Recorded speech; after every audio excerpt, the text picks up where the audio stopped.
तो खबर उत्तराखंड देख रहे हैं आप। लोकमंच न्यूज में आपका स्वागत है। मैं हूं आपके साथ सुरभि राजपूत। बुलेटिन की शुरुआत करेंगे।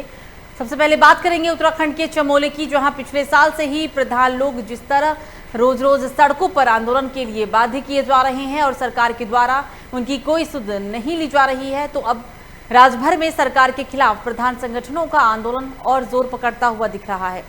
प्रधानों का आज धरना 10वें दिन भी जारी है। प्रधानों का कहना है कि एक तरफ प्रधानों का मानदेय मात्र 1500 रुपये है और सीएससी सेंटरों को 2500 रुपये बेवजह दिए जाने का फरमान जारी किया गया, जबकि प्रधान ही सब कार्य करते हैं। उन्होंने ये भी कहा है कि इसी तरह मनरेगा में कार्य दिवस और मजदूरों की मजदूरी बढ़ाने की मांग भी की गई थी, वो भी ठंडे बस्ते में डाल दिया गया।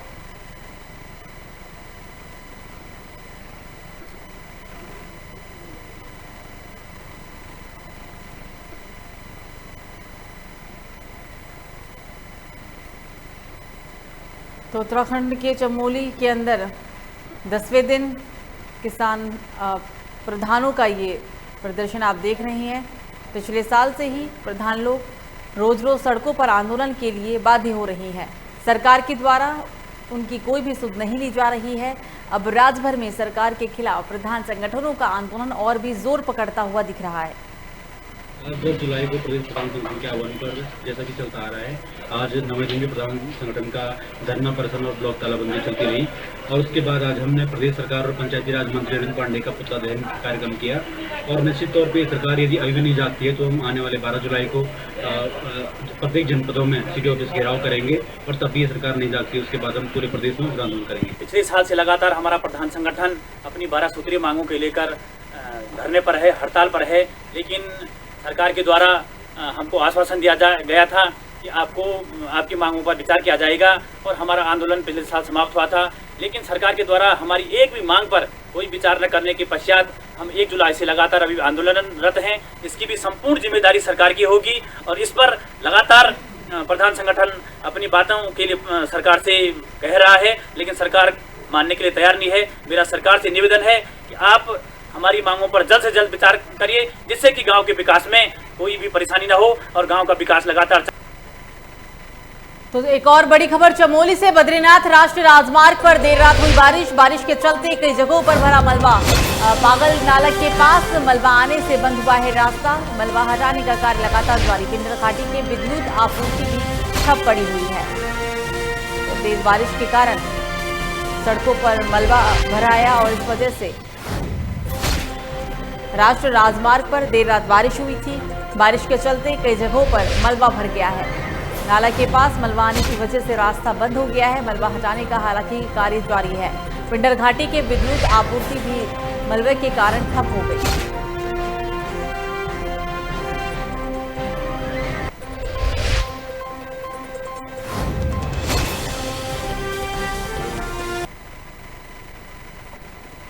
तो चमोली जिले के जोशीमठ के तपोवन घाटी में 520 मेगावाट एनटीपीसी जल विद्युत परियोजना की कार्यकारी संस्था हिंदुस्तान कंस्ट्रक्शन कंपनी के मजदूरों को 5 महीने से वेतन न मिलने से आक्रोशित मजदूरों ने कंपनी के गेट पर एनटीपीसी और उनकी कार्यदायी संस्था एससीसी कंपनी के खिलाफ जमकर नारेबाजी की और कंपनी के गेट पर धरना प्रदर्शन भी किया। मजदूरों का कहना है कि ऋषि गंगा तपोवन में 7 फरवरी को आई भीषण आपदा के बाद कंपनी द्वारा अपने मजदूरों को वेतन नहीं दिया गया, जिससे मजदूर भूखमरी के कगार पर आ गए हैं। मजदूरों ने कंपनी प्रबंधन पर आरोप लगाते हुए कहा है कि एससीसी कंपनी द्वारा बिना बताए उनको नौकरी से भी निकाल दिया गया है।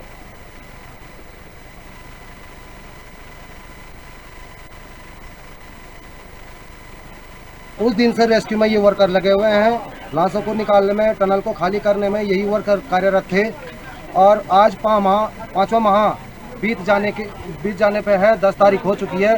कंपनी द्वारा हमारा 2 साल का बोनस और 5 महीने का वेतन और बिना सूचना दिए हुए रात को 7:30 बजे कंपनी मैनेजमेंट द्वारा सूचना पट पे सूचना लगाया जाता है कि सबको निष्कासित किया गया और लोग दूर दूर से आए हुए हैं, कई बाहर से हैं। उन लोगों को खाने की प्रॉब्लम है, जाने की प्रॉब्लम है।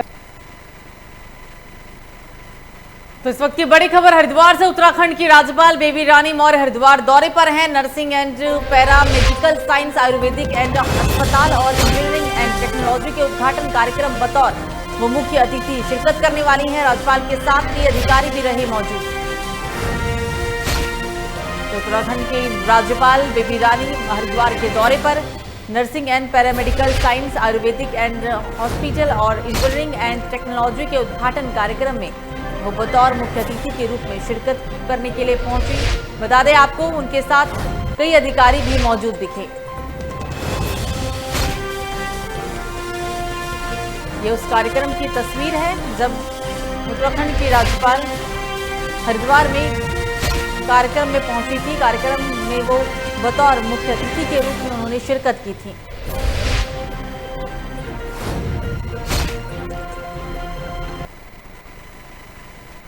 तो बहादुराबाद टोल प्लाजा हरिद्वार पर किसानों ने एक प्रेस वार्ता आयोजित कर धरने पर बैठे किसानों पर किए गए जानलेवा हमले की साजिश का आरोप लगाते हुए पुलिस प्रशासन पर भी कई गंभीर आरोप लगाए हैं।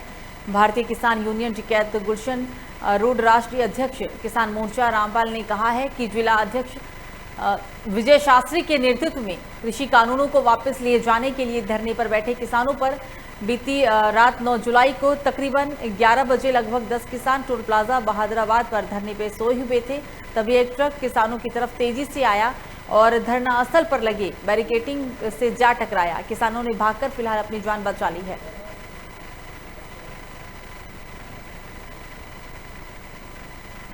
परसों रात के टाइम पर यहाँ जो रात को हमारे 10 किसान साथी लेटते हैं, दिन में संख्या ज़्यादा हो जाए, रात को 10 किसान लेटते हैं, बाकी घर चले जाते हैं। तो एक किसान आराम से लेट रहे थे, तो रात को एक ट्रक आया तेज स्पीड से और जो सामने से ये बंद कर रखा था डिवाइडर लगा कर, उसने वहाँ टक्कर मार कर और आगे तक पहुँच गया वो। और यहाँ पर जो डिवाइडर सामने नीचे लगा रखे थे बैरिकेडिंग, उनमें टकराया कर रुका वो।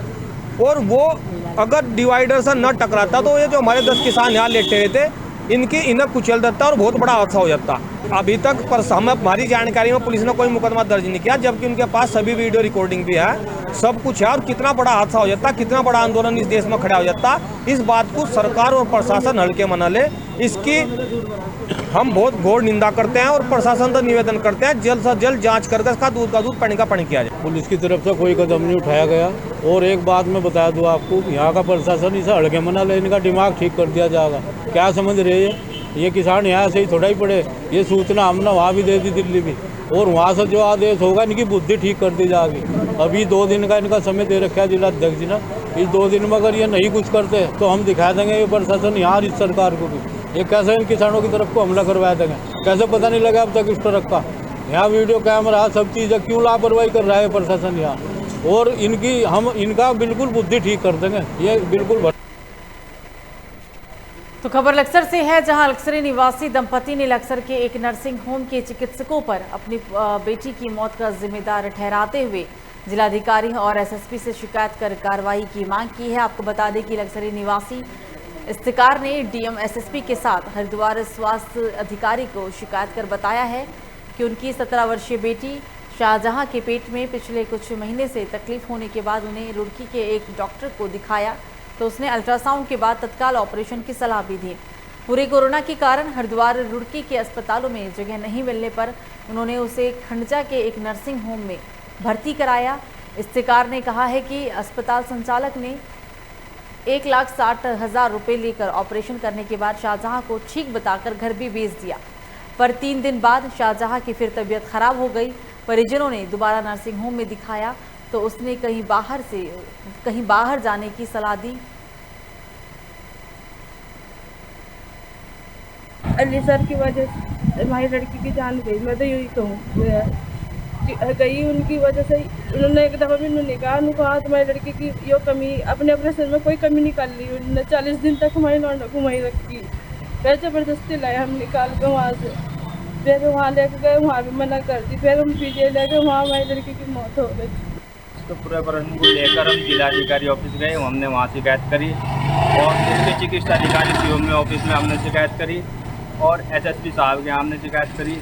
आज 2 दिन हो गए शिकायत करते। मुख्यमंत्री पोर्टल पर हमने शिकायत करी, अभी तक कोई कार्रवाई नहीं की। हम दर की ढोकरे खाते फिर रहे, बहुत परेशान हो रहे हैं। इन डॉक्टरों की लापरवाही की वजह से ये सारा काम हो रहा है। हमारी बच्ची मार दी गई, इनके पास ना तो कोई डिग्री है ना कोई डिप्लोमा है, स्टाफ भी इनकी नाबालिग है और ये अवैध वसूली करते हैं मरीजों के साथ। खबरों में आगे बढ़ेंगे, बात करेंगे लाल कुआं की, जहां बीते कुछ दिनों से लगातार पड़ रही भीषण गर्मी के बीच आज लोगों को बरसात ने राहत दे दी है। गर्मी के इस मौसम में मौसम विभाग द्वारा दी गई बारिश की चेतावनी ने एक बार फिर इसे सही साबित किया है। लाल कुआं में आज सुबह से ही हो रही रुक रुक के बारिश ने मौसम को सुहाना बना दिया है। बारिश से लोगों के साथ साथ काश्तकारों को भी काफी फायदा मिला है।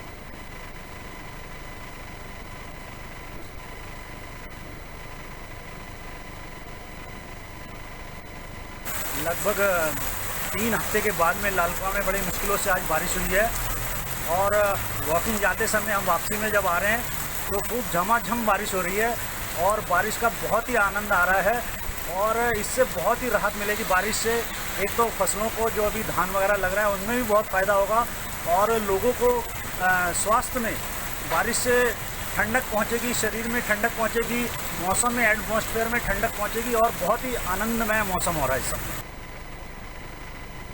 तो कोविड की वजह से उत्तराखंड में पर्यटकों पर रोक लग गई थी, जिसके चलते कॉर्बेट नेशनल पार्क को भी पर्यटकों के लिए बंद कर दिया गया था। यहां तक कि पर्यटकों द्वारा जो ऑनलाइन बुकिंग की गई थी उसमें लाखों रुपए कॉर्बेट प्रशासन द्वारा पर्यटकों को वापस भी कर दिया गया था। लेकिन अब कॉर्बेट के कुछ गेटों को पर्यटकों के लिए खोल दिया गया है, जिसमें यहाँ पर पर्यटक घूमने के लिए भी आने लगे हैं और पर्यटकों में काफ़ी खुशी की लहर भी देखने को मिल रही है।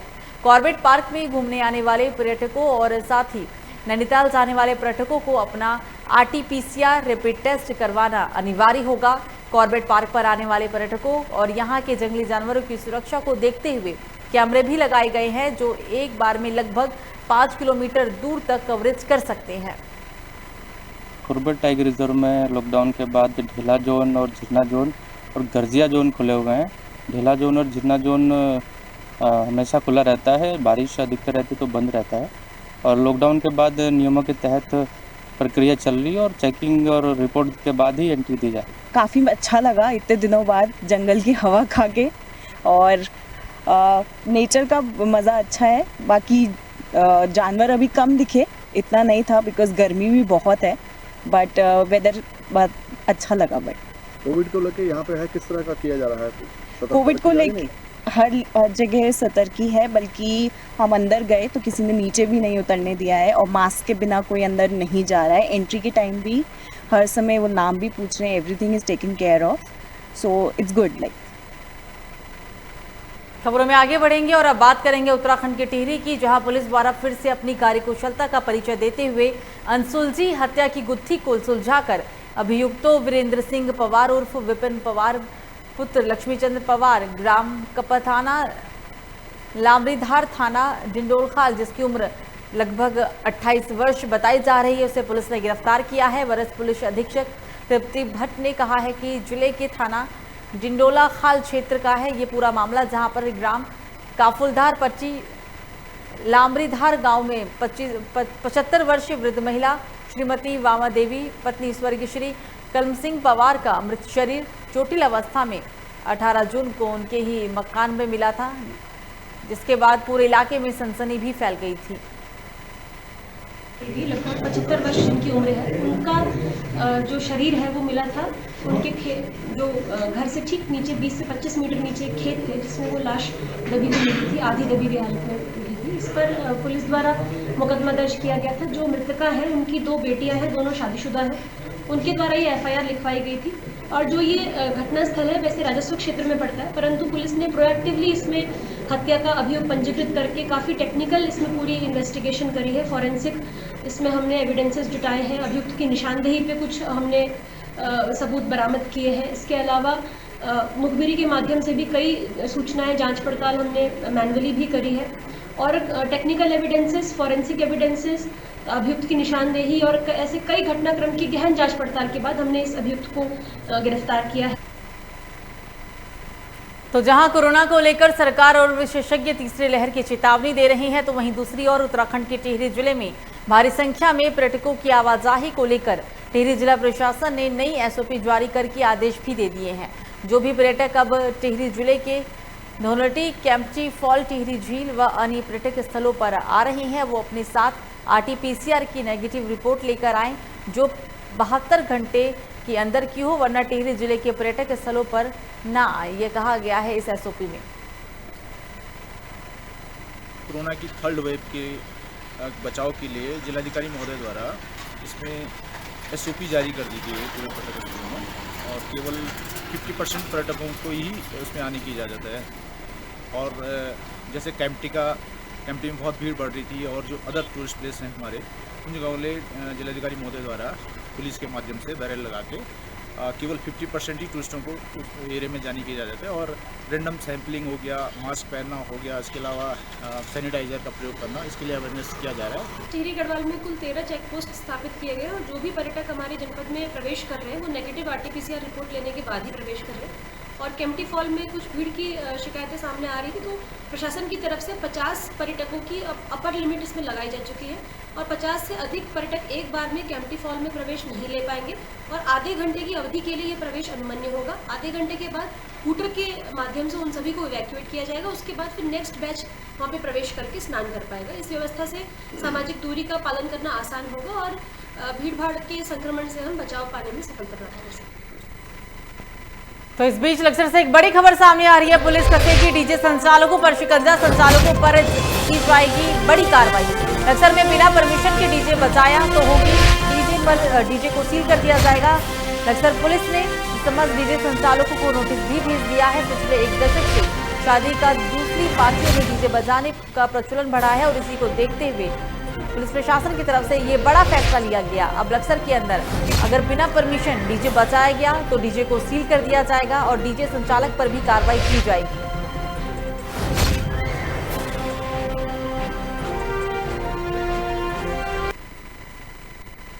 अगली बड़ी खबर भी लक्सर से ही। एक महीने बाद फिर शुरू हुई कोविड जांच नेगेटिव आने पर ही प्रदेश में आने की अनुमति है। एक महीने से बंद थी दोनों बॉर्डर पर जांच की।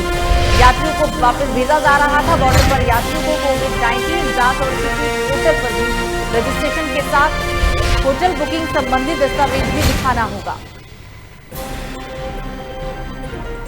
तो कोरोना को देखते हुए एक बार फिर से लक्सर के अंदर जो जांच की प्रक्रिया है वो तेज हो गई है। एक महीने बाद फिर से कोविड जांच की प्रक्रिया तेज हुई। कोविड जांच नेगेटिव आने पर ही अब प्रदेश में आने की अनुमति होगी। एक महीने से जो जांच प्रक्रिया थी वो बंद पड़ी हुई थी, यात्रियों को वापस भेजा जा रहा था, लेकिन अब बॉर्डर पर यात्रियों को कोविड-19 जांच और पोर्टल पर रजिस्ट्रेशन के साथ साथ होटल बुकिंग संबंधित दस्तावेज भी प्रशासन को दिखाना होगा। इसके बाद ही वो प्रदेश में एंट्री कर सकेंगे।